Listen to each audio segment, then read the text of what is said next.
The best response you can have to a payoff in a thriller is someone goes, "Oh, right, I forgot. Of course, I should have thought that." On Story offers a look inside the creative process from today's leading writers, creators, and filmmakers. All of our content is recorded live at Austin Film Festival and our year-round events. To view previous episodes, visit onstory.tv.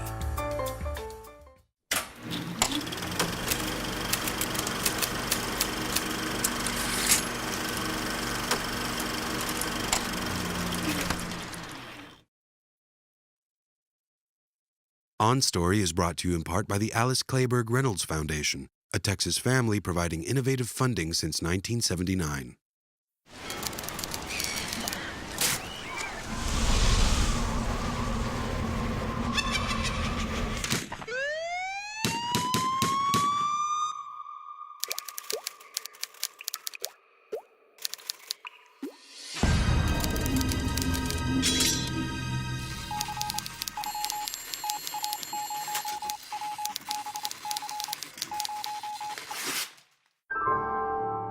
On Story, presented by Austin Film Festival, a look inside the creative process from today's leading writers and filmmakers. This week's On Story, Legion and Fargo creator Noah Hawley. The act of writing has to be what inspires you to write. There's no muse. It's like the TV it's a machine. You got to keep it moving. You got to feed it, and the scripts are due when they're due, and it's not like you have a grace period. And so, if you go, when am I going to write? And somebody tells you you have between 4 and 6 today, that's when you write, and it's got to be good. In this episode, Noah Hawley discusses the creative decisions behind his 2 critically acclaimed television shows. Well, I come from a family of writers. My grandmother was a writer, and my mom was a writer, and my mom never went to college, so I never thought that writing was something you needed any actual qualifications to do. So I just thought that it was an identity that you sort of called yourself a writer, and then eventually, if you worked hard enough, you would be a writer. And so, yeah, I started writing fiction, and then that was when I was living in New York, and then I moved to San Francisco and published my first book and was working on the second one, and I had some friends there. I was part of this collective called the Writers Grotto that's still up there. We had 21 writers and filmmakers in our own office space, and I'm not sure why I ever left. We had a basketball hoop, and I brought my dog to work, and it was great. And then, one of the guys was doing some... he'd fly down to LA, and he had a movie project and a couple of TV projects, and I would sort of help him break story and figure out what the show would be. And, so I just sort of took a break from the book, and I wrote the script for that movie, Lies and Alibis. And I happen to be represented by ICM for my fiction, and they also have a film arm. And so, they sent the script around, and they said, well, people like the script, and you should come down because people want to meet you. And that first set of meetings, I went and I pitched an idea, and then that idea sold. So it was like a 6-month period where I went from, the novelist eating cat food to someone who had 3 movie projects at the same time. So, and then, my motto is, what else can I get away with? So I just started, they said, are you interested in TV? And I said, I own a TV. Let's have a conversation. And, and it went from there. But what was the appeal of writing for TV when you have the autonomy of novel writing? It's the only medium, really, where you live with these characters for as long as you do. And that's the traditional model, right? I mean, I've just started making a second season of the show Legion, and I've never made a second season of anything, so it's like, so it's the same characters and just different stories? That seems so weird to me, but that's traditionally what television is, right? It's 13 seasons of Bones or 81 seasons of Grey's Anatomy or something, so yeah, it's serialized storytelling, and what's interesting to me now about it is as the sort of 10-hour movie format that Fargo turned out to be, which is it's not really a TV show and it's not really a movie. It allows you to do things structurally and switching points of view, and including the parts of the story that you couldn't put in a 2-hour movie because they're just not as important to the central plot. You know, what makes that movie so powerful is A, it says it's a true story at the beginning, and B, it ends the way it ends, which is like, you know, 2 more months and she's going to have a baby, and he got the 3-cent stamp, and she goes to bed, and you think, oh, well, she saw this terrible thing, but tomorrow's a normal day and that's her reward. But if she wakes up tomorrow and it's another crazy Coen Brothers case, A, you can't say it's a true story anymore, and B, you just lose what makes it poignant. And so, you know, I went in and I said, look, it's not a television series. It could be an anthology. And they had the first year of American Horror Story. So, you know, they understood that idea. And, you know, and what I said was, you know, why is the movie called Fargo? It takes place in Minnesota, right? Except that the word Fargo is so evocative of a place, this sort of hinterland, you know, frozen tundra. But after the movie, it's also, you know, it also represents a type of story, right? This truth is stranger than fiction, true crime story. So I said, if you think about Fargo that way, then it kind of becomes a state of mind. And then the question is like, well, is this story a Fargo story? Does it fit? Can you feel those elements to it? And you know, we just went from there. You know, it's what I liked about that first year was, you know, you watch for the first 3 hours and you go, oh, okay, I see. It's not connected to the movie at all. And then in the 4th hour, we find the money that was buried in the movie. And there's something to that delayed connection that feels like a reward on some level. You know, like people accept that it's its own thing, and then there's the fun of the connection, you know, which we just did with this last season, bringing back, you know, Mr. Wrench. And in the 7th hour, I mean, we waited all that way. And so, you know, I like that idea of letting it be its own thing, but also, you know, it's fun to have these connections if it's believable.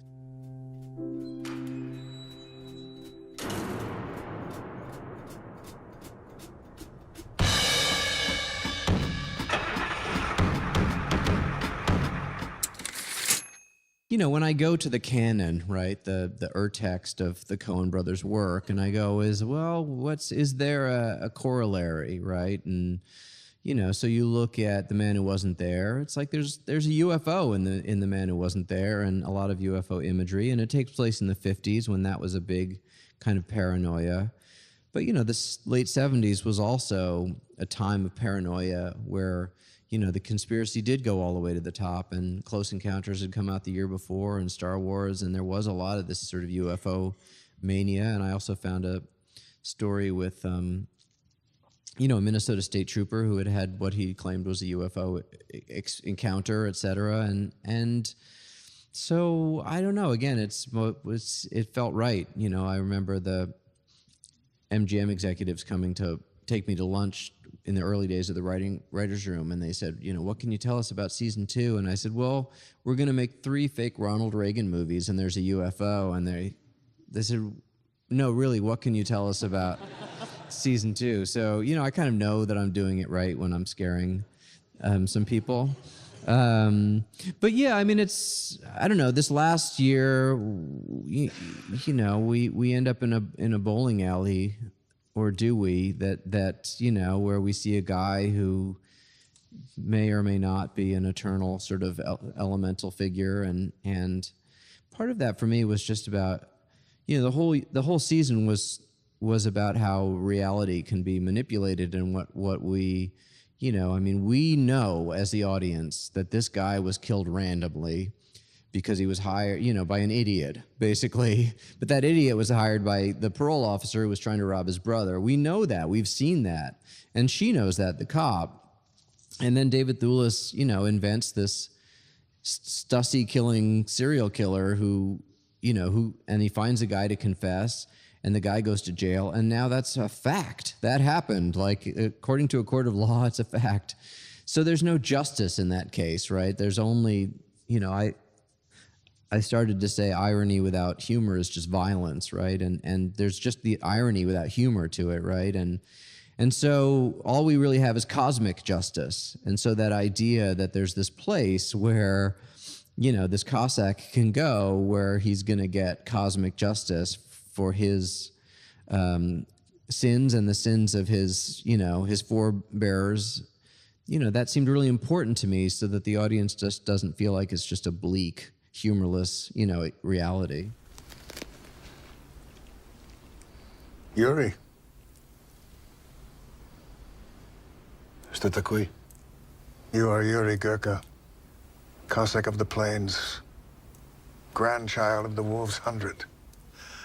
I have a message for you from Helga Albrecht and the Rabbi Nachman.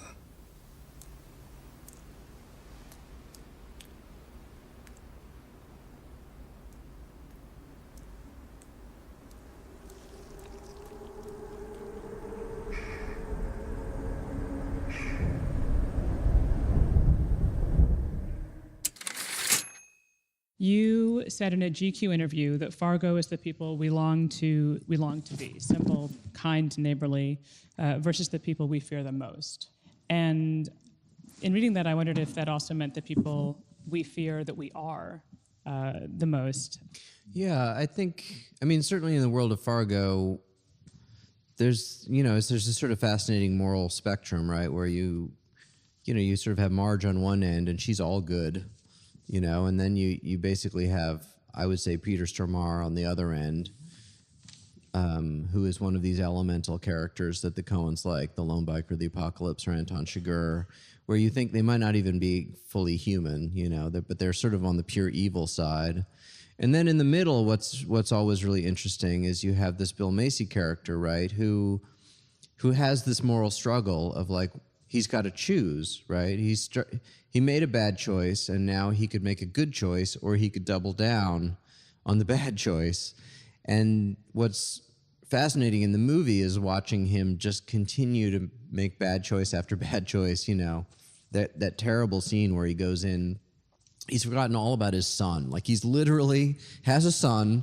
He had his mom kidnapped. He's forgotten all about him, and he comes in, and Scotty's in his room, and, he has this scene with him where he's just, like, talking about, Stan Grossman says we shouldn't talk to the cops, and it's, and so that was interesting to me in that, is that there's this moral struggle, right? You've got good and evil and someone in the middle who's which way are they going to go, and the first year that was sort of Martin Freeman's character, and then the second year I thought, well, we can't just do that again. So, Ed and Peggy became both sides of that. It was a relationship story about, he wants to do the right thing and she wants to do the wrong thing for complicated reasons. I ran over him, hit and run, and then you stabbed him with a gardening tool. The cops, do you think they're gonna believe us? I don't know, but people are gonna look for him. But look, I was careful. I drove the back way all the way home. He drove a man's dead. And then in the third year, there was sort of a sleight of hand, because I think you thought, okay, well, Ewan McGregor with the mustache versus Ewan McGregor without the mustache. The parole officer and his girlfriend, they're the Ed and Peggy of this year. And then, about halfway through the season, without spoiling anything, it switches and you realize, no, actually, it's the rich brother who's the one that we're following,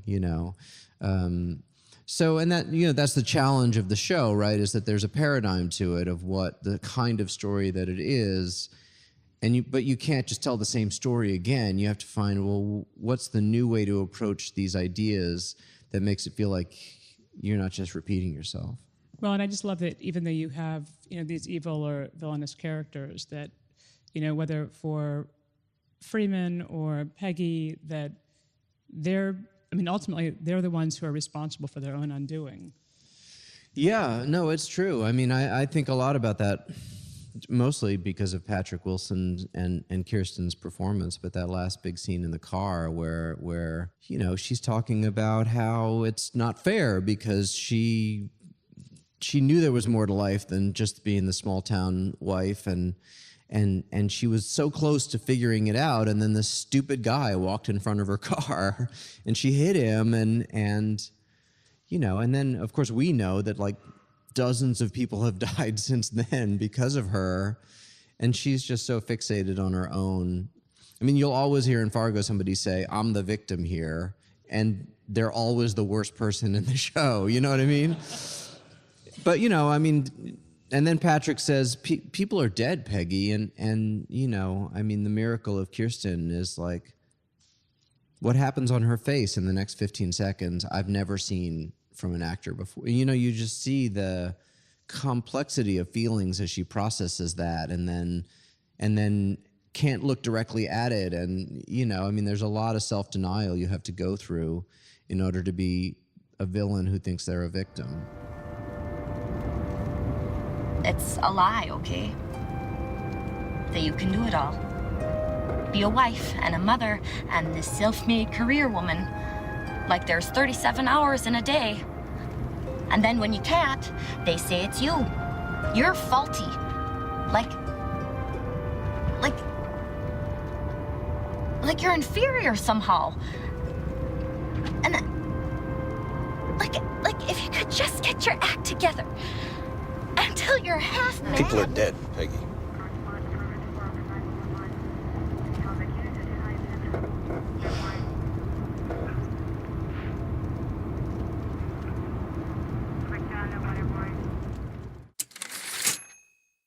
Just tell me what happened next.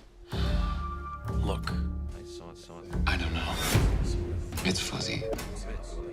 You went off your medication. Wake up. Why? We're just looking for the truth. Which you promised to tell. He believes he's mentally ill. But he may be the most powerful mutant we've ever encountered. Can we take a break? Please? Of course. Let's take a break.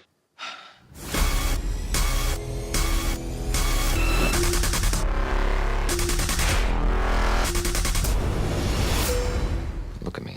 I know what I am. What's that?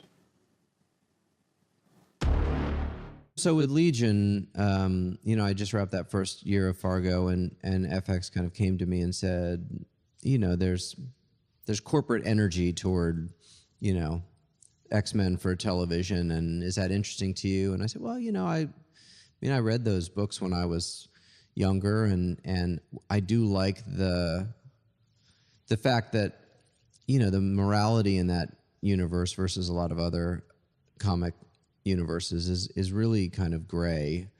You know, the movie starts in a concentration camp, so you know it's concerned with the real nature of evil, and then you have these characters who kind of go back and forth, like they do bad things, they do good things, and there's a little more real morality to it.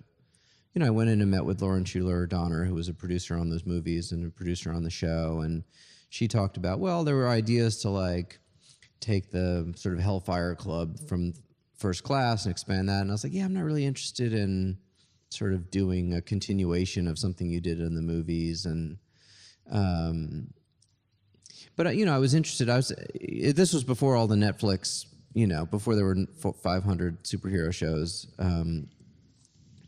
and so you know, I just called Simon Kinberg, who's the writer, you know, and producer on all those movies, and I thought, well, let me talk to the writer and just kick things around and say, you know, I'm interested, but I don't know what the story would be, and my feeling was it's got to be a story that even if you took the genre out of it, would be a show that you wanted to watch, right?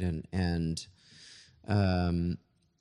you know, and I had this idea, you know, which was the sort of origin, which is not necessarily what the show is meant to be, but you know, I thought, well, you know, what if Walter White became a supervillain instead of just a regular villain on some level? Like, that's interesting to see the origin story of that kind of character. And then, you know, I found my way toward this David Haller character who, you know, in the books is you know, suffers potentially from schizophrenia or multiple personality disorder, and I thought, well, that's interesting that, you know, you could make a show about a character who doesn't know, like, does he have mental a mental illness, or does he have these powers? And then I thought, well, what's fun about that for me, having made this objective, this is a true story show where the camera is always very objective, is, well, let's make the show subjective, because I always feel like the structure of a show should reflect the content of a show. So if you have a story about a guy who doesn't know what's real or what's not real, then that should be the audience's experience. And you know, that became interesting to me, because now you sort of had this unreliable narrator. If you'd read the script, you would have no idea that it would end up looking like a Terrence Stamp movie from 1964. And I don't necessarily know why it did, except when I went to produce it and direct it, that's what it seemed to want to be. The network was surprised as well, because they had read it with the idea that this is contemporary and it's, you know, whatever, an American city or something like that. And I just thought that it was more, because you get into those questions of like, well, is it a world where the X-Men are, and what's, you know, and they move around in time. And I had at first flirted with the idea of setting it in the 90s, you know, like they choose a time period, each one of those movies. And then I just thought, well, it's more interesting if it's a parable or a fable almost, you know. Now I don't have to worry about that other world necessarily. And I also thought, again, it's subjective, right? So this may not be what the world actually looks like, but it's what it looks like to him. And, you know, so the more I thought about that idea, the more interested I was in it. And I kind of came to this rationalization, which is that, you know, really this is a show about people who are defined by society one way, and their differences are what makes them outcasts. And they're working really hard to reclaim their own identity and say, no, this is my weakness. What you think is my weakness is really my strength. And, you know, what is that if not a teenager, right? It's like someone who, you know, is always struggling against, I'm not that kid anymore that you think I am. And who were the original teenagers, really? It was, you know, rock and roll in the 60s. It was the British invasion. And so somehow that all was in there to go, you know, the music should be the Kinks, and it should be the Who, and it should be that sense, and stylistically. So yeah, it just sort of works its way in that direction. And then TV does a lot of things now, but one thing they really don't do is the surreal, right? I mean, Hannibal did it to some degree. Obviously, Twin Peaks came back and did it, but there wasn't really anybody who was saying, well, look, let's take some of the show and let's divorce imagery from information, right? I mean, story is basically an information delivery device, right? It's about clarity, right? Otherwise, you don't understand the story. But if you're saying, well, I'm okay with you not understanding now everything. You can see these things. I mean, it's sort of how horror works in a way, right? It's like you're seeing this monster, but you don't know what the monster is yet. And so there was a similar dynamic of saying, this is a haunted house story, basically, with this guy, and I understand why he's haunted and what's haunting him, but I don't need you to understand it now. I just need you to be experiencing it. So it's an experience delivery device now.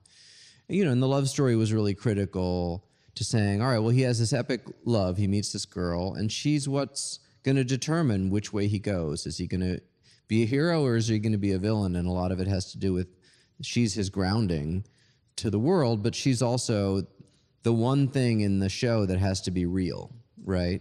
And if that one thing is real, then the audience, everything else can be flexible, right? Because they're in, this makes sense. We want this for him. You know, it has this aspirational quality. And so, yeah, sure, if you want a guy in a diving suit or a guy in a safari suit who lives in an ice cube, like, that's fine. We can do that as long as, you know, when he, you know, that he's got something that he's fighting for.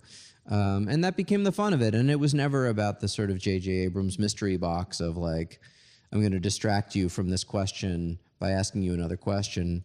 I always knew that as the character got clarity, we would get clarity. So, I mean, that was sort of the process of that. Yeah. All I'm saying is that thing they tell us is crazy. How I don't want to be handled. Or you see stuff and hear whatever voices.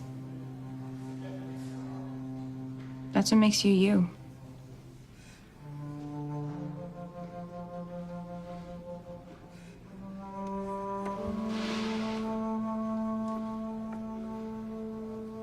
Do you want to be my girlfriend?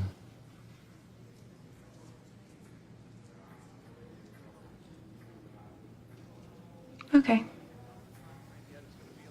But don't touch me. Okay. You've been watching A Conversation with Noah Hawley on OnStory. OnStory is part of a growing number of programs in Austin Film Festival's OnStory project, including the OnStory PBS series, now streaming online, the OnStory radio program and podcast in collaboration with Public Radio International, and the OnStory book series available on Amazon. To find out more about OnStory and Austin Film Festival, visit onstory.tv or austinfilmfestival.com.